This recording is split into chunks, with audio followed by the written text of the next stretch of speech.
All right, what I want to talk about today is how do you find the client to even know that you exist? I talk to a lot of entrepreneurs, and the thing is I get so many people that are telling me that they have the best product, they have the best system. But think about it, if nobody even knows you exist, does it matter? The answer is no.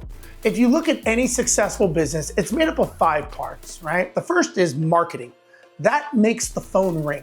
It's basically somebody who has a problem, they feel that you have the solution, and as a result of that solution, they're gonna call you or contact you and say, hey, I'd like to talk to you. So marketing makes the phone ring. Now, maybe I'm dating myself when I say phone, but you know what I'm talking about. Once that phone or opt-in rings, sales is the one who picks that up. Sales talks to them, and they determine, is this person going to be a client, a prospect, or does this not fit our model? So sales makes that determination based on criteria from the company. Once sales makes that determination and they convert them, now it goes to operations. Operations takes that order and they process the order, and then they fulfill the obligation of the agreement. Now, if sales sells the right thing and operations delivers what sales sold, which we all know doesn't happen the right way all the time, but if it does happen, then you will get 2 things as a result. You will get a repeat customer, meaning they will buy from you again. Now, if you're selling a roof, you may not get them to buy another roof from you unless they own multiple properties. However, what you can get is you can get a referral. So referrals are your highest margin and easiest clients to convert because you're already have established the know, like, and trust of the client. So again, sales sells something, operations processes it. If they do a good job, then they will give you repeat business or referral. And then accounting pays everybody. So they're the ones who handle the financials, and leadership sits over the top. Marketing makes the phone ring, sales answers the phone, operations process the order, accounting pays everyone, and leadership sits over the top. That's basically an organization chart, right? And that is the infrastructure of your company. Now, when you think of an organization chart, it sounds kind of boring, but that's kind of the skeleton, or I say the foundation. It's kind of like if you were gonna build a house. You wouldn't build the house and then say, oh shit, we forgot the foundation. Like, we gotta dig the foundation now, guys. No, you would never build a house that way. The deeper the foundation, the bigger the house, right? If you're gonna build an apartment complex, that's going to be deeper. If it's gonna be a skyscraper, it's even deeper because you're going higher. How many of you have started a business and your foundation is like this, or you don't even have one? You don't have the marketing, you don't have the sales, you don't have the operations, you don't have the financials, you don't have the leadership. So you don't have a foundation.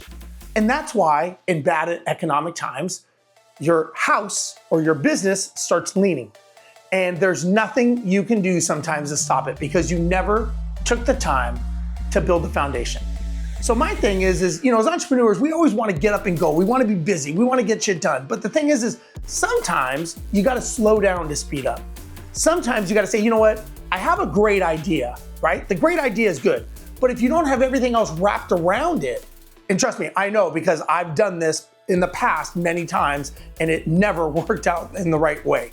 So I have learned that, okay, we got to slow this thing down. I have a great idea. Now, how do I see if people want it? Remember, just because you've got a great idea, right? You say, I've got this great widget. People are gonna want it. Well, that's not always true. The market will dictate if people want the product or not. Whether you think it's a good product doesn't matter. People vote with their wallets. So you've got to see, does the market actually want what it is that I created? If they do, meaning are you solving a problem? If you're not solving a problem for your clients, then I can tell you no transaction will ever happen. You've always got to remember you have to solve a problem for your clients. And the bigger the problem, well, the bigger the paycheck. I get a lot of clients that I coach and they're like, oh man, Steve, if I just got over this problem, I'm gonna be good. And I'm like, do you really think that there's not another problem behind this one? I mean, this is kind of what we do. We get paid to solve problems. Bigger the problem, bigger the paycheck. So you should be glad that there are problems. When problems stop happening, you stop getting paid. So be grateful, be happy that you have a problem to solve. So remember that, bigger the problem, bigger the paycheck. And remember, marketing makes the phone ring.